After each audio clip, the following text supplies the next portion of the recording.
అందరికీ నమస్కారం.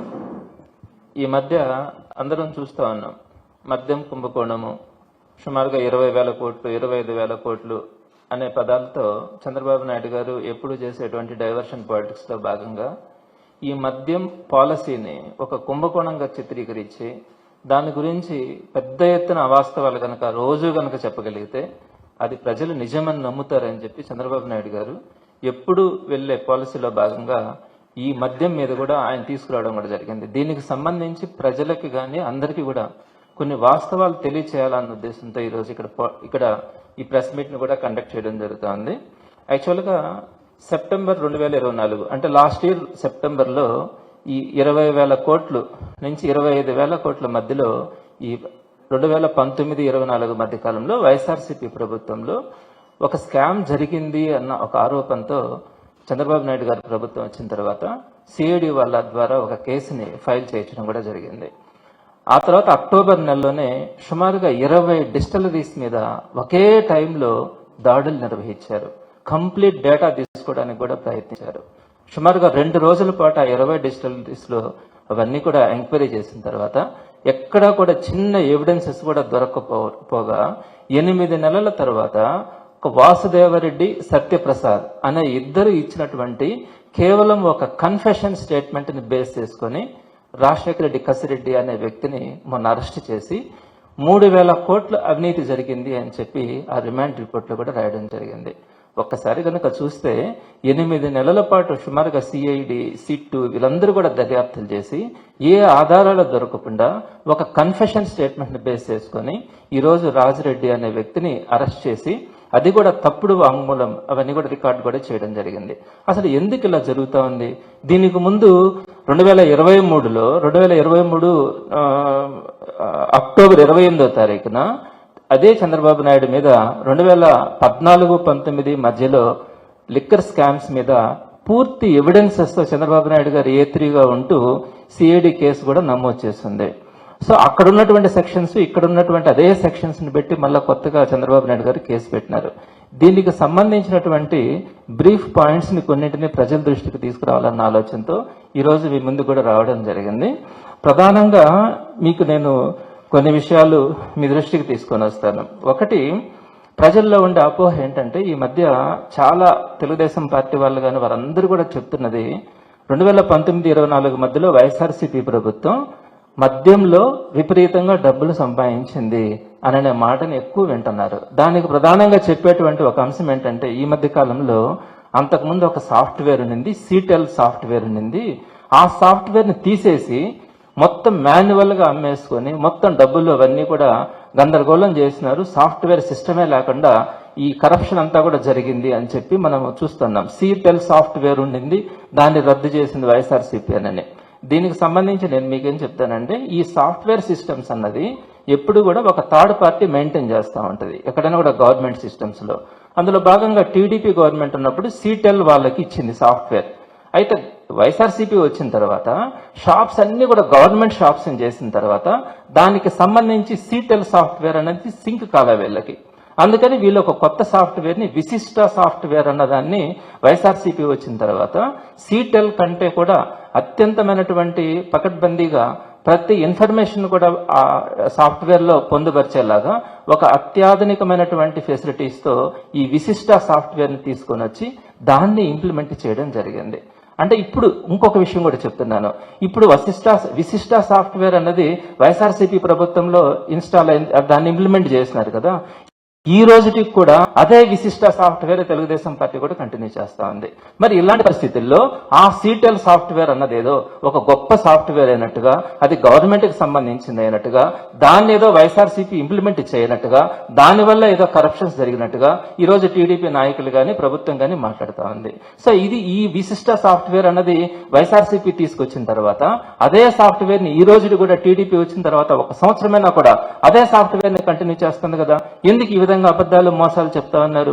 ఇకపోతే రెండో అపవాదం ఏంటంటే మొత్తం షాప్స్ లో, గవర్నమెంట్ షాప్స్ ఉన్నాయి కదా, ఈ షాప్స్ లో క్యాష్ ట్రాన్సాక్షన్స్ మాత్రమే చేసి మొత్తం కూడా ఎవరైతే మందు కోసం వస్తారో వారందరి దగ్గర ఆన్లైన్ ట్రాన్సాక్షన్స్ ఏం లేకుండా కేవలం క్యాష్ మాత్రమే తీసుకొని ఆ డబ్బులన్నింటినీ కూడా సాయంత్రానికి ఏదో వైఎస్ఆర్సీపీ వాళ్ళు తీసుకెళ్లిపోతా ఈ 5 సంవత్సరాల పాటు ఇదే విధంగా చేస్తున్నారనే విధంగా అసలు క్యాషే తీసుకున్నారు ఆన్లైన్ ట్రాన్సాక్షన్స్ జరగలేదని చెప్పి ఒక నింద వేస్తూ ఇక్కడ కూడా ఏదో కొన్ని వేల కోట్ల రూపాయలు జరిగిపోయిందనే విధంగా ప్రజలకి ఒక మాయమాటలు చెప్పి ఒక భ్రాంతిలో ఒక మోసం చేయడానికి తెలుగుదేశం పార్టీ ప్రయత్నిస్తా ఉంది.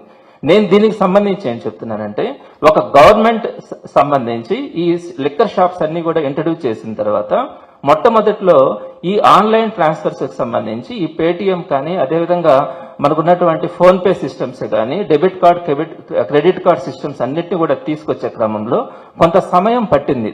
దీనికి ఈ ఇంట్రడ్యూస్ చేయడానికి కొంత సమయం పట్టింది. ఆ టైంలో కొంత ట్రాన్సాక్షన్స్ జరిగి ఉండొచ్చేమో.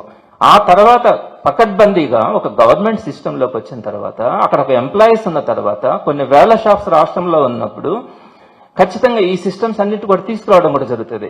సో వైఎస్ఆర్సీపీ ప్రభుత్వం దీనికి సంబంధించినటువంటి అన్ని ఫెసిలిటీస్ కూడా ఇచ్చింది. అంటే క్యాష్ ఇచ్చే వాళ్ళు క్యాష్ ఇవ్వచ్చు, ఇప్పుడు కూడా క్యాష్ ఇచ్చే వాళ్ళు ఇస్తున్నారు కదా, ఎక్కడన్నా క్యాష్ ఇస్తే కాదని చెప్పి అడుగుతా ఉన్నారు.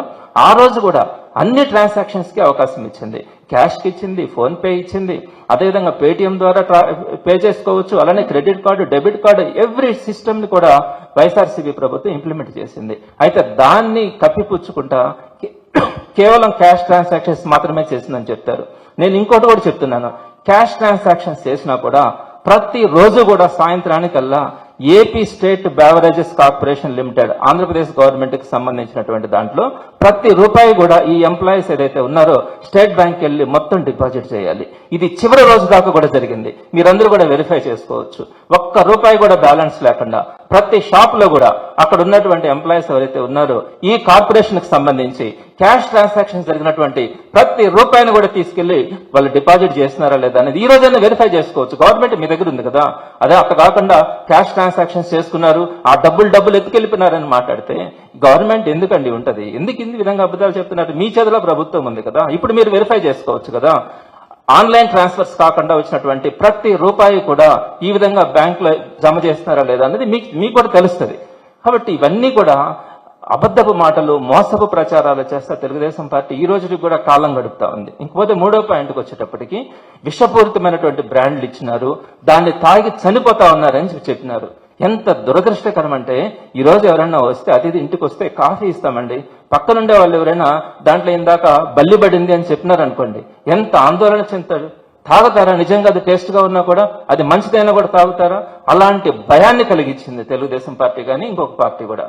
సో ఈ విధంగా ప్రజలు తాగేటిదంతా కూడా విషపూరితమైనటువంటి బ్రాండ్స్, ఇవి కొత్తగా వచ్చినటువంటి బ్రాండ్స్ అని చెప్పి ఒక నిందనే వేసి ఆ బ్రాండ్లని గురించి ఒక అబద్ధాన్ని, ఒక మోసాన్ని ప్రజల మనసులోకి తీసుకెళ్లడానికి ప్రయత్నించి దానివల్ల ఆ ప్రజల మనోభావాలను దెబ్బతీసి ఓట్లు వేయించుకునే దానికి చేసినటువంటి కుట్ర, మోసం ఇదంతా కూడా. నేను ఎందుకు చెప్తున్నానంటే ఈ పదాన్ని, మరి విషపూరితమైనటువంటి బ్రాండ్లని అతి పెద్దది చెప్పినారు కదా, అటువంటిది ఇచ్చినప్పుడు ప్రజలకు కనుక ఇస్తే దానివల్ల వాళ్ళ ఆరోగ్యం పాడయ్యి వాళ్ళ యొక్క ఆరోగ్యం దెబ్బతిని వాళ్ళ మరణానికి కూడా దారితీసే పరిస్థితి ఉంటే అదొక పెద్ద క్రైమ్ కదా. మరి మీరు ప్రభుత్వంలోకి వచ్చి సుమారుగా 11 నెలలు అవుతా ఉంది. ఈ రోజుకి కూడా ఏదైనా ఒక్క బ్రాండ్ అయినా కూడా విషపూరితమైనది, దీంట్లో పలానా కెమికల్స్ ఉన్నాయి, ఇది ఈ విధంగా ఇబ్బంది పెడతా ఉంది అన్న ఉద్దేశంతో మీరు ఆ బ్రాండ్స్ మీద కేసు పెట్టడం కానీ, లేదా ఏదైతే ఆ డిస్టిలరీస్ ఉన్నాయో దాన్ని మ్యానుఫ్యాక్చరింగ్ చేస్తా ఉన్నాయో ఆ డిస్టిలరీస్ మీద మీరు కేసు పెట్టడం కానీ లేదా బ్యాన్ చేయడం కానీ ఏదైనా జరిగిందా? మీరు ఈ రోజుకైనా కూడా ప్రూఫ్ చేస్తున్నారా? ఎంత పెద్ద నిందేశారండి. సుమారుగా 6 కోట్ల మంది ఉన్నటువంటి ఆంధ్ర రాష్ట్రంలో ఆ ప్రజలు తాగేటువంటి, పేదవాళ్ళు తాగేటువంటి బ్రాండ్ల మీద విషపూరితమైనటువంటి బ్రాండ్లని మీరు చెప్పి వారందరినీ కూడా మోసం చేస్తున్నారే. ఈ రోజు ఒక్క బ్రాండ్ అయినా కూడా మీరు అది విషపూరితమైనదని మీరు చెప్పగలిగి దాని మీద ఈ విధంగా అది విషపూరితమని చెప్పి దాని మీద కేసులు పెట్టే సందర్భం ఉందా? లేదు. కేవలం మీరు మోసం చేసినారు. ఆ బ్రాండ్స్ అన్నింటినీ కూడా ఈ రోజు కూడా కంటిన్యూ అవుతానే ఉన్నాయి.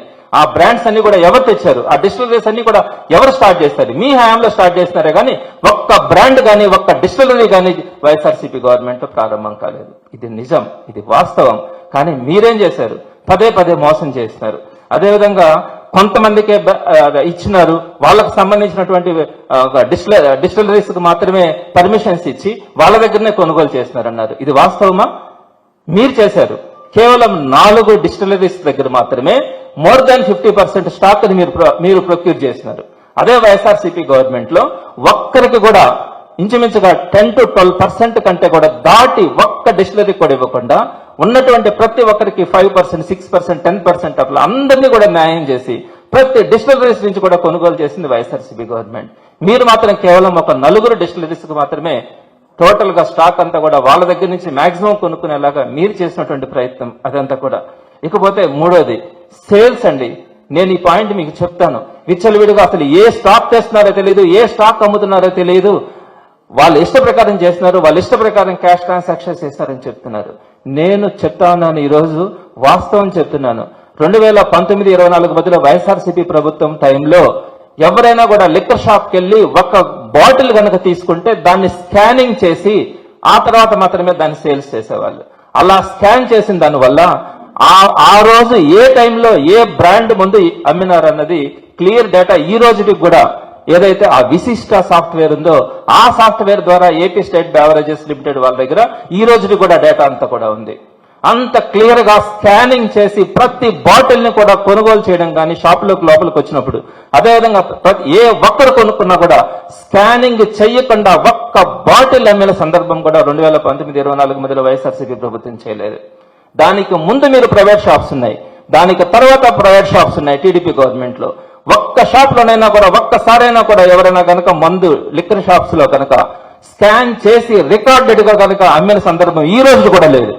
అంత పకడ్బందీగా అన్ని ట్రాన్సాక్షన్స్ కానీ ప్రతి బ్రాండ్ ని కానీ ఏది కూడా రికార్డెడ్ గా ఈ రోజుకి కూడా టీడీపీ గవర్నమెంట్ దగ్గర ఉంది, స్టేట్ గవర్నమెంట్ దగ్గర అవైలబిలిటీలో ఉంది. మరి ఇంత ట్రాన్స్పరెంట్ గా చేసినటువంటి ప్రభుత్వం మీరు ఎప్పుడైనా ఎక్కడైనా కూడా చూసుండరు.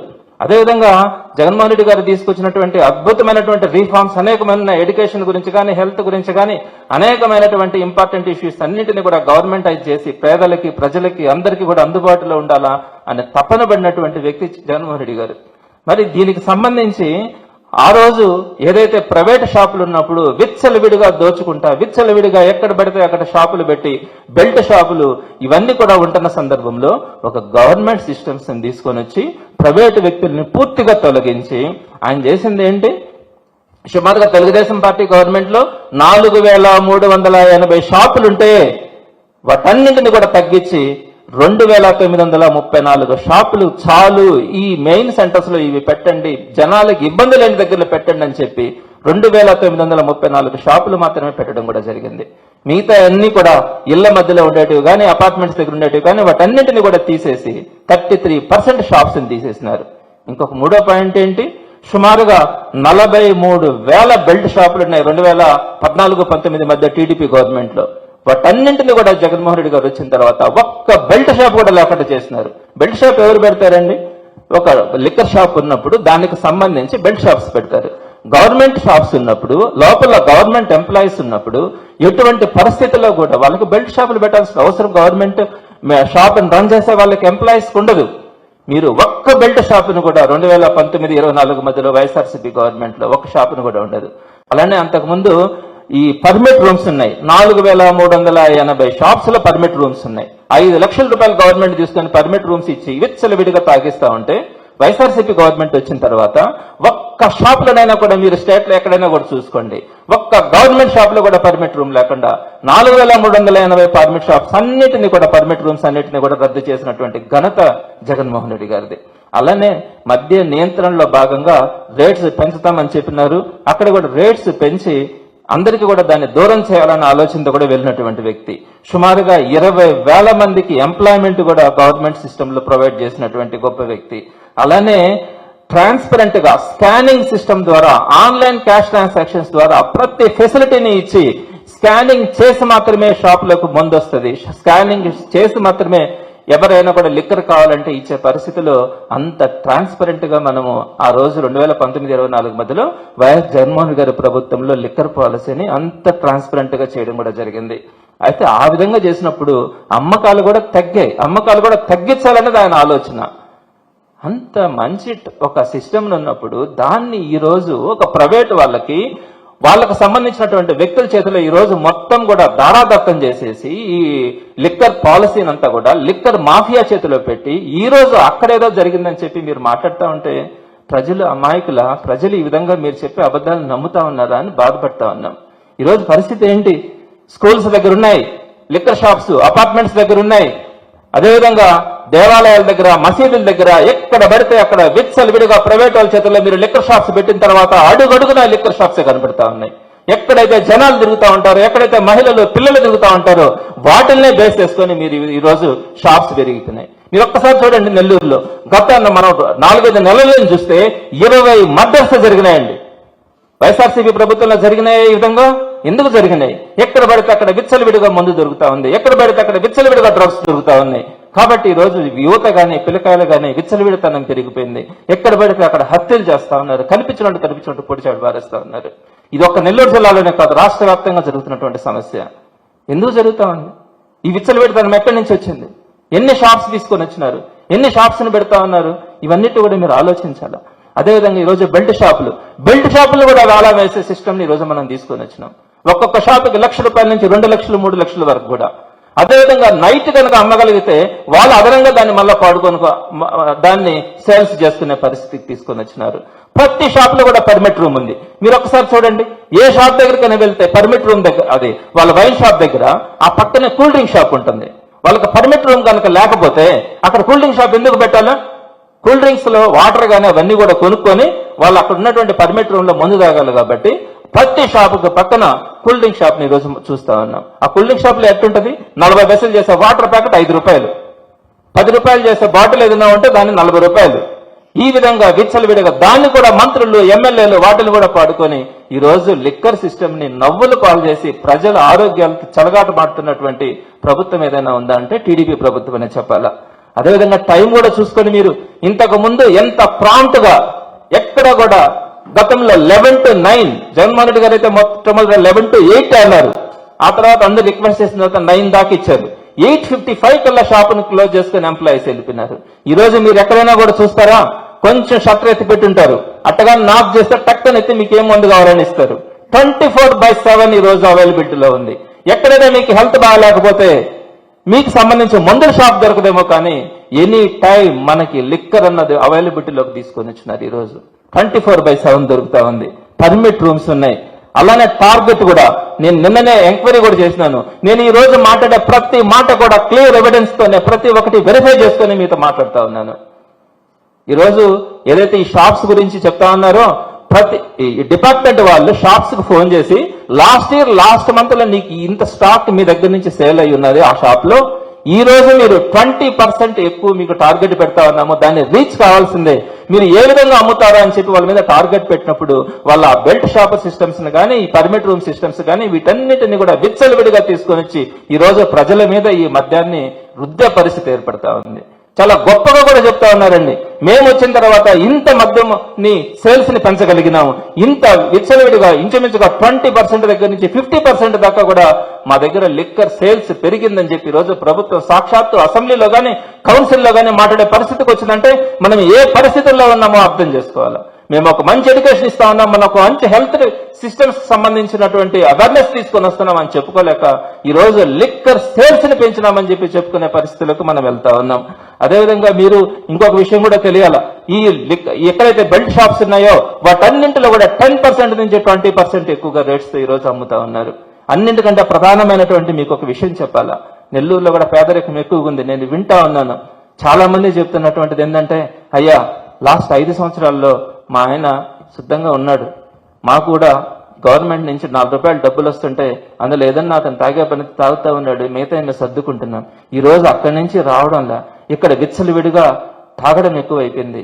డబ్బులు లేక ఇంట్లో ఉన్నటువంటి వస్తువుల్ని మంగళసూత్రాలు కూడా తీసుకెళ్లి పొదవబెట్టి తాగేస్తా ఉన్నారు అయ్యా అని చెప్పి ఈరోజు పేదవాళ్ళు బాధపడుతున్నారు. వాస్తవం మీరు చూడండి, ఏ వ్యాపారమైనా కూడా ఈరోజు సొసైటీలో ఏదైనా ఎక్కడైనా డెవలప్ అయిందంటే అది కేవలం కుదో వ్యాపారం మాత్రమే ఈ రోజు డెవలప్ అయింది. ఈవెన్ మంగళసూత్రాలు కూడా ఈ రోజు కుదవబెట్టుకొని లేదా అమ్ముకొని ఈ రోజు మందు తాగి బతుకుతా ఉన్నటువంటి పరిస్థితిని మనం ఈ రోజు చూస్తా ఉన్నాం. ఇటువంటి పరిస్థితి మనకి ఈ రోజు కనపడతా ఉంటే మీరు చేస్తున్నది ఏంటి? 2014-19 మధ్యలో మీ మీద సిఐడి, మీరు A3గా చంద్రబాబు నాయుడు గారు ఉన్నారు. ఆ కేసు 28 అక్టోబర్ 2023లో రిజిస్టర్ అయింది. 18/2023 కేసుగా మీ మీద ఎఫ్ఐఆర్ అయింది. దానికి సంబంధించి 4 ఆరోపణల మీద మీ మీద సుమారుగా 5,500 కోట్ల రూపాయల అవినీతి జరిగినట్టుగా ఫుల్ ఫ్లెడ్జ్డ్ రికార్డ్స్ తో సిఐడి ఆ రోజు అన్ని కూడా కేసుని పెట్టింది. మొత్తం మీద మీరు చేసినటువంటి అక్రమాల్లో ప్రధానంగా ప్రివిలేజ్ ఫీజుని మీరు రద్దు చేసినారు. అదే డిస్టిలరీస్ కావచ్చు, బార్లకు కావచ్చు, ఇచ్చినటువంటి రికమెండేషన్ కి విరుద్ధంగా మీరు వాటన్నిటికీ కూడా సాయంత్రం పూట పెట్టి వితౌట్ క్యాబినెట్ మీటింగ్ కానీ, వితౌట్ అప్రూవల్స్ కానీ, వాటన్నిటికి కూడా జీవోస్ ఇచ్చి అటు డిస్టిలరీస్ కానీ ఇటు బార్లకు కానీ మీరు ప్రివిలేజ్ ఫీజుని తీసేసి మీ యొక్క డిస్టిలరీస్ కి, మీ యొక్క షాపులకి అనుకూలంగా ఉండేటట్టుగా మీరు చేసుకోవడం ఒకటి. రెండోది, ప్రభుత్వ కమిటీ రికమెండేషన్స్ కి విరుద్ధంగా మీరు డిస్టిలరీస్ కి లెటర్ ఆఫ్ ఇంటెంట్ ఇవ్వడం కానీ, అలానే 2019 జనరల్ ఎలక్షన్స్ వచ్చిన తర్వాత ఏదైతే నోటిఫికేషన్ ఎలక్షన్స్ వచ్చిన తర్వాత ఆ ఎలక్షన్ నోటిఫికేషన్ ఉన్న టైంలోనే మీరు కొన్ని డిస్టిలరీస్ కానీ కొన్ని బ్రాండ్లకి మీరు అనుమతి ఇవ్వడం కానీ, అలానే ఈ డిస్టిలరీస్ కి అనుకూలంగా మీరు నిర్ణయాలు తీసుకోవడం జీవోస్ తో సహా ఉన్నాయి. వీటన్నిటి మీద 2023 అక్టోబర్ 28వ తేదీన మీ మీద ఎఫ్ఐఆర్ కేసు అయిందే. దానికి సంబంధించి సిఐడి పూర్తి ఎవిడెన్సెస్ కూడా ఈ రోజు పెట్టుకుని ఉంది. మరి దాని మీదకు సంబంధించినటువంటి సిఐడి వాళ్ళు ఈ రోజు ఆ కేసులో ముందుకు తీసుకెళ్లకుండా కేవలం 2024 సెప్టెంబర్లో ఏదైతే 2023లో చంద్రబాబు నాయుడు గారి మీద కేసు పెట్టింది ఎవరంటే వాసుదేవరెడ్డి అనే ఒక ఆఫీసర్ కేసు పెడితే, అదే వాసుదేవరెడ్డి ద్వారా మరలా 2024 సెప్టెంబర్లో అదే వాసుదేవరెడ్డి దగ్గర నుంచి మరలా వైఎస్ఆర్సీపీ గవర్నమెంట్ మీద కేసు పెట్టించినారు. అక్కడ పెట్టింది వాసుదేవరెడ్డి పెట్టారు ఆ కేసుని, ఆయన దగ్గరనే మళ్ళా కేసు పెట్టించి అదే సెక్షన్స్ ని మళ్ళా వైఎస్ఆర్సీపీ మీద సేమ్ సెక్షన్స్ ని సేమ్ సిఐడి డిపార్ట్మెంట్ ద్వారానే ఆ కేసులు పెట్టించి ఈ రోజు వైఎస్ఆర్సీపీ మీద బురద నింద వేసి ఏదైతే వీళ్ళు చేయాల్సిన పనులన్నీ చేయకుండా, ఇచ్చినటువంటి హామీలను నెరవేర్చకుండా ఒక్కటి కూడా ప్రజల్ని ఇబ్బంది పెడతా ఉన్నారో వాటన్నిటిని కప్పిపుచ్చే ధోరణిలో ఈ రోజు ఈ కొత్త కేసుని తీసుకొని వచ్చి దాంట్లో కూడా 8 నెలలుగా ఎలాంటి ఎవిడెన్సెస్ దొరుకుతా కేవలం కొంతమంది ఇచ్చినటువంటి వాసుదేవరెడ్డి, సత్యప్రసాద్ అనే వాళ్ళు ఇచ్చినటువంటి కన్ఫెషన్ స్టేట్మెంట్ ని బేస్ చేసుకొని ఈ రోజు మీరు కసిరెడ్డి రాజిరెడ్డిని అరెస్ట్ చేసి దాంట్లో జగన్మోహన్ రెడ్డి గారి పాత్ర ఏ విధంగానైనా ఉన్నా కూడా మీరు చెప్పారు ఇక్కడ రోజు నెలకు 50 కోట్ల రూపాయలు జరిగిందంటున్నారు. ఆ 50 కోట్ల రూపాయలు ఏ విధంగా ఎక్కడుంది? అదన్నీ లేకుండా ఏదో ఒక విధంగా జగన్మోహన్ రెడ్డి గారి పాత్రను తీసుకొని రావాలి, జగన్మోహన్ రెడ్డి గారిని ఇబ్బంది పెట్టాలి, జగన్మోహన్ రెడ్డి గారిని మళ్ళా నిర్బంధించాలన్న ఒక దురాశతో మిమ్మల్ని కప్పిపుచ్చుకునే క్రమంలో ఈ రోజు సేమ్ కేసుని మళ్ళా వైఎస్ఆర్సీపీ ప్రభుత్వం మీద పెట్టి ఒక డైవర్షన్ పాలిటిక్స్ లో భాగంగా మీరు చేస్తా ఉన్నారంటే ప్రజలు ఏ విధంగా అర్థం చేసుకుంటారు? మీరు ఒకసారి ఆలోచించండి. చంద్రబాబు నాయుడు గారు కానీ తెలుగుదేశం పార్టీ వాళ్ళు కానీ ఒకసారి ఆలోచించాలా. ఈ విధంగా మనం ఏమీ చేయలేకపోయినా పాత రోజుల్లో ఒక మంచి రీఫార్మ్స్ తీసుకొచ్చినటువంటి గవర్నమెంట్ మీద మనము కేసులు పెట్టడం, వాళ్ళని నిర్బంధించాలనుకోవడం ఇవన్నీ కూడా మంచి పద్ధతులు కాదు, సంప్రదాయాలు కాదు. ప్రజలు వీటిని నచ్చరు. రేపొద్దున వీటన్నింటికి కూడా సరైనటువంటి గుణపాఠం చెప్పే రోజు ఉంటుందని ఈ రూపంగా మీ అందరికీ తెలియచేస్తూ, అదేవిధంగా వైఎస్ఆర్సీపీని ఆ విధంగా బదనాం చేస్తే జగన్మోహన్ రెడ్డి గారు భయపడరు. జగన్మోహన్ రెడ్డి గారు ఆలోచనలు, ఆశయాలతో వెళ్తున్నటువంటి ప్రతి కార్యకర్త, నాయకుడు కూడా ఎవ్వరు కూడా ఆలోచించే పరిస్థితి ఉండదని మీ ద్వారా తెలియచేస్తూ, మద్యం కుంభకోణం అనే ఒక నిందను జగన్మోహన్ రెడ్డి గారు వేయాలనుకున్నారు. కానీ జగన్మోహన్ రెడ్డి గారు ఎడ్యుకేషన్ లో కానీ, హెల్త్ లో కానీ ప్రతి దాంట్లో కూడా తీసుకొచ్చినటువంటి రీఫార్మ్స్ లో భాగంగానే లిక్కర్ లో కూడా ఒక మంచి రీఫార్మ్స్ తీసుకొని వచ్చి ప్రజలకి ఇబ్బంది లేనటువంటి సిస్టమ్స్ ని తీసుకొని వస్తే, అదేదో పాత రోజుల్లో ఒక అతను మేకను తీసుకెళ్తా ఉంటే దాన్ని పదే ఒక వ్యక్తి వచ్చి అది మేక కాదు కుక్క కుక్క కుక్క అని చెప్తే అది భ్రాంతి చెంది అతను దాన్ని వదిలేసి వెళ్ళిపోతాడు, ఒక కిరాతకుడు. అలాంటి పరిస్థితుల్లో ఇక్కడ కూడా మనం అదే చూస్తా ఉన్నాం. ఒక మంచి సిస్టమ్స్ మీద నింద పదే చెప్పిన దానివల్ల ఆ అబద్ధం నిజమవుతుందేమోననే భ్రాంతిని కలిగించడానికి, ప్రజలను అమాయకులను చేయడానికి ప్రయత్నిస్తున్నారు. ఈరోజు సోషల్ మీడియా యుగం, ఏది కూడా ప్రజలు అంత ఈజీగా లేరు. డెఫినెట్ గా వీటన్నిటిని కూడా గమనిస్తున్నారు. ఒక రోజున తప్పకుండా వీటన్నిటికీ కూడా గుణపాఠం చెప్పే రోజు వస్తుందని మాత్రం మీ ద్వారా తెలియజేస్తున్నారు. అప్పుడు వాసుదేవరెడ్డి గారు క్లియర్ ఎవిడెన్సెస్ తో 2023 అక్టోబర్లో కేసు ఫైల్ అయింది. దాంట్లో చంద్రబాబు నాయుడు గారు A3గా ఉన్నారు. ఆ కేసుకు సంబంధించి క్లియర్ కట్ ఎవిడెన్సెస్ వచ్చినాయి. ఆ తర్వాత ఎలక్షన్ నోటిఫికేషన్ కూడా వచ్చింది, అది ఆగిపోయింది. అదే వాసుదేవరెడ్డిని భయపెట్టి ఈ రోజు తీసుకొని వచ్చి ఒక కన్ఫెషన్ స్టేట్మెంట్ ని ఈ రోజు తీసుకోవడం, ఆ కన్ఫెషన్ స్టేట్మెంట్ ని బేస్ చేసుకుని కేసును ఫైల్ చేయడం, 8 నెలలైనా కూడా ఎలాంటి ఎవిడెన్సెస్ దొరకకుండా ఉన్నా కూడా ఈ రోజు ఎవరో ఒకరు ఇచ్చినటువంటి కన్ఫెషన్ స్టేట్మెంట్ తోనే ఈ రోజు ఈ పరిస్థితి ఏర్పడింది. డెఫినెట్ గా ఇది పెట్టినటువంటిది ఫాల్స్ కేసు అని ప్రజలకు తెలిసే రోజైతే తప్పకుండా వస్తుందని తెలియజేస్తాను.